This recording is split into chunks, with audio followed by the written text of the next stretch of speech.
a random alignment of events. The God who formed the stars, who measured the waters in the hollow of his hand, ordained that you would walk the earth not in the days of peace, but in the days of shaking. Not in the age of silence, but in the hour of thunder.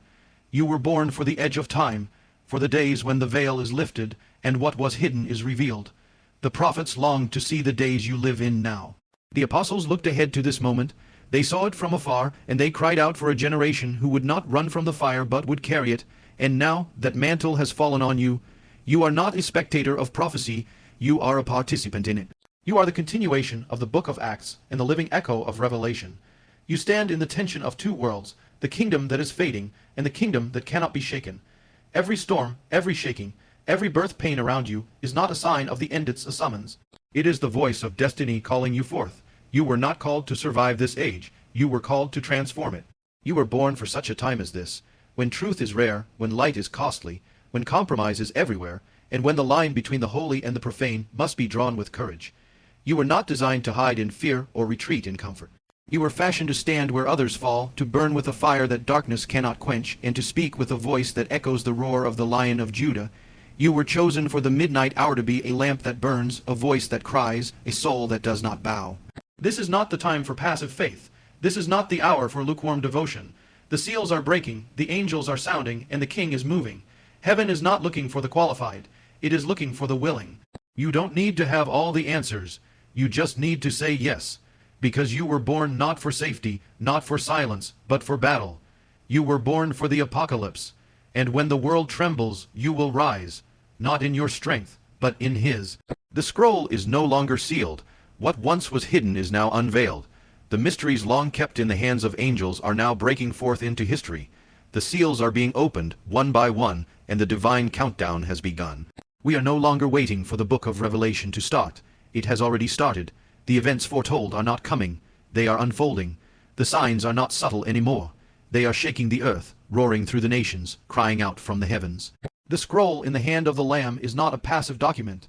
It is a declaration of war, a divine verdict on the kingdoms of man, and a pathway to the final victory of the King of Kings. With each broken seal, history turns a page. With each trumpet, heaven announces its agenda. With each bowl, judgment is poured, and the world reels in response. This is not fiction. This is not poetry. This is the reality behind the headlines, the truth behind the chaos, the divine storyline behind the shaking. And still many slumber. Still many walk as though time is on their side, as if the warnings are for another age, another people, another generation. But the scroll is open now. The hourglass of heaven is in motion. The delay is over. We are not waiting on prophecy. Prophecy is waiting on us. The clock is ticking not toward destruction, but toward destiny. Every moment is a window. Every breath is a mercy. Every day is a final call to repentance and readiness. This is the hour when the church must stop debating and start discerning. This is the hour to wake up from complacency and rise into calling. The scroll does not wait for the comfortable. It summons the courageous. It does not cater to entertainment. It demands consecration. The King has broken the seal not to entertain us, but to empower us, to call his bride to prepare, to purify, and to proclaim. This is not just about knowing what's coming. It's about becoming who you must be before it does. If the scroll is open, your life must be open. Your heart must be open. Your hands must be ready. You are living in prophetic days, not by accident but by assignment. The time is short. The urgency is real. The scroll is open. And the clock is ticking. Babylon is not just a city. It is a spirit. It is the system of seduction that has threaded itself through the nations, through economies, through religions, through hearts. It is glittering, tempting, powerful, and deadly. It is the wine of deception that causes kings to stagger, and the blood of saints that cries out from the ground. Babylon is the culture that exalts self, mocks holiness, trades truth for pleasure, and crowns rebellion as freedom. And it is everywhere. She is dressed in purple and scarlet, adorned with gold and jewels, but her beauty is poisoned. She is the counterfeit bride, a harlot mimicking glory, offering false comfort and temporary pleasure while leading souls into judgment. Her voice is loud in this hour, calling you to compromise, to comfort, to conformity.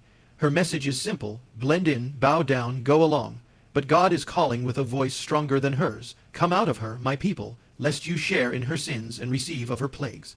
To come out of Babylon is to come out of spiritual adultery, to sever ties with every idol, to reject every lie that says you can have the world and still walk in the fire of God. It is not just about a physical place. It is about the heart. You cannot carry Babylon in your pocket and walk into Zion with clean hands. You cannot feast at her table and dine at the Lord's altar. The call to come out is not a suggestion. It is a rescue, for her fall is certain. Her power is temporary. Her days are numbered. She will collapse in a single hour, and the kings of the earth will weep, not because they loved her, but because they lost what she gave them. She gave them control. She gave them pleasure. She gave them license to sin. But in the end she will give them judgment, and if you stay in her, you will fall with her. The time to separate is now, before she burns, before the wrath is poured, before the door is shut.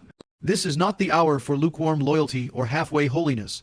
This is the hour for radical separation, to come out from among them and be different, to live with eternity in your eyes and the fire of heaven in your bones. Babylon may be loud, but the voice of the bridegroom is louder. Babylon may glitter, but the glory of God outshines it all.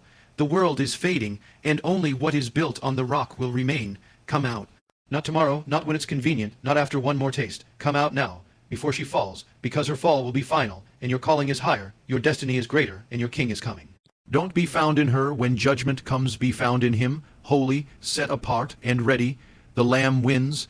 That is the anchor of the book of Revelation, the final word in the battle between light and darkness. He is the Lamb slain from the foundation of the world, the one who purchased men for God with his blood, the center of heaven's worship, and the judge of the earth. He bears the scars of sacrifice, yet he stands in glory. He does not need to fight for victory. He is the victory. His blood has already overcome. His cross has already triumphed. His resurrection has already broken the power of death. But do not be deceived by his gentleness, for the Lamb is also the lion. The same Jesus who gave his life now comes to take his throne. The same one who stood silent before Pilate now rides with eyes like fire and a sword from his mouth. He is not returning as the silent Savior, but as the roaring King. The roar has begun. Can you hear it? It roars through the nations, shaking and trembling. It roars through the collapse of empires and the rising of the remnant. It roars through the earthquakes and storms, through the fires and floods. It roars through the cries of the persecuted and the prayers of the saints. It is the roar of authority, the roar of justice, the roar of the one who will not be mocked. The lion is roaring, and everything built on sand is beginning to fall. He is not coming to negotiate. He is not returning to blend in. He is coming to reign, to rule, and to establish a kingdom that cannot be shaken.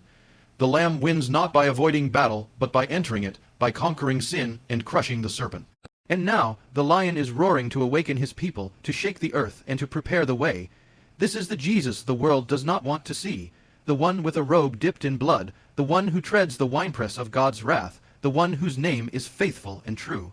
This is not the safe Jesus. This is the Holy One, the burning one, the consuming fire, and to those who know him his roar is not terror, it is power. It is love that will not be silent while his people sleep. It is the sound of war that calls the righteous to rise. Now is not the time to present a tame Jesus. The world doesn't need a watered-down gospel. It needs the Lion and the Lamb. The world needs to know that the one who forgives also reigns, that the one who came in weakness is returning in glory, that mercy has a limit and grace has a deadline. The roar of the lion is not to be ignored. It is a wake-up call, a line in the sand, a divine summons to choose sides before the final clash. The Lamb wins. That is your confidence. But the lion is roaring, and that is your call. Don't wait for the battle to be over to decide where you stand. Decide now, live now, burn now, because the King is not silent, and the time for passive faith is over. Let his roar awaken you, refine you, and release you, for you were made not only to behold the Lamb, but to follow the Lion. The book of Revelation was not written for the faint of heart. It was not crafted to entertain the curious or to satisfy the intellectual. It is a letter to the overcomers, to those who will not bow, will not break, will not back down, even as the world around them burns. The very atmosphere of Revelation is fire. The fire of judgment, the fire of testing, and the fire of God's glory. And yet, in the midst of the shaking, in the midst of the plagues, the persecution, the dragons and beasts, there stands a people, a remnant, a company marked not by fear, but by fire. And these are the overcomers. They are not perfect. They are not powerful by the world's standards. They are not always understood, and often they are rejected. But they are faithful. They have oil in their lamps when others are asleep. They cling to the Lamb when the world runs after the beast. They do not overcome by sword or strength, but by something far greater, the blood of the Lamb, the word of their testimony, and a love that does not bow even in the face of death. Asterisk, overcomers rise in the fire, not because the fire is easy, but because the fire is necessary. It is in the fire that the impurities are burned, that the hidden is revealed, that the dross is removed and the gold emerges. God is not looking for those who run from the furnace. He is calling those who are refined by it. Shadrach, Meshach, and Abednego didn't survive the fire. They met the fourth man in it, and so it will be in the last days. The fire will increase, the cost will rise, the pressure will mount, but the overcomers will not only stand, they will shine. This is not the time for soft faith or casual Christianity. This is not the hour to blend in with Babylon or flirt with compromise. The overcomer is one who chooses the narrow way when the broad road is easy. The overcomer is the one who says, even if he does not deliver me, still I will not bow. Heaven is not applauding the successful, it is crowning the faithful. To every church in Revelation, the Spirit says one thing again and again, to him who overcomes. There is no reward without resistance. There is no crown without a cross. There is no glory without the fire, and the fire is coming, it is already here. It is the fire of testing, the fire of exposure, the fire of holiness. And while many will fall away, those who endure, those who cling to Christ, those who live with eternity in their eyes, they will rise. They will not just survive the end, they will reign through it.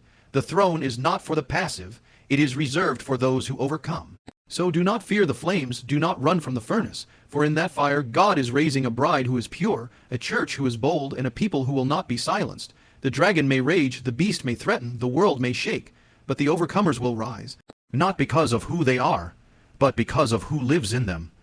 Because greater is he who is in them than he who is in the world. This is your call.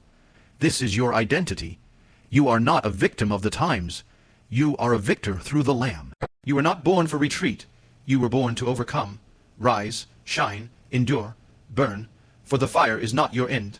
It is your elevation, and the one who walks among the lampstands is calling your name. So I say to you, child of God, stand up, open the book, let the journey begin, let the scroll speak, let the bride arise.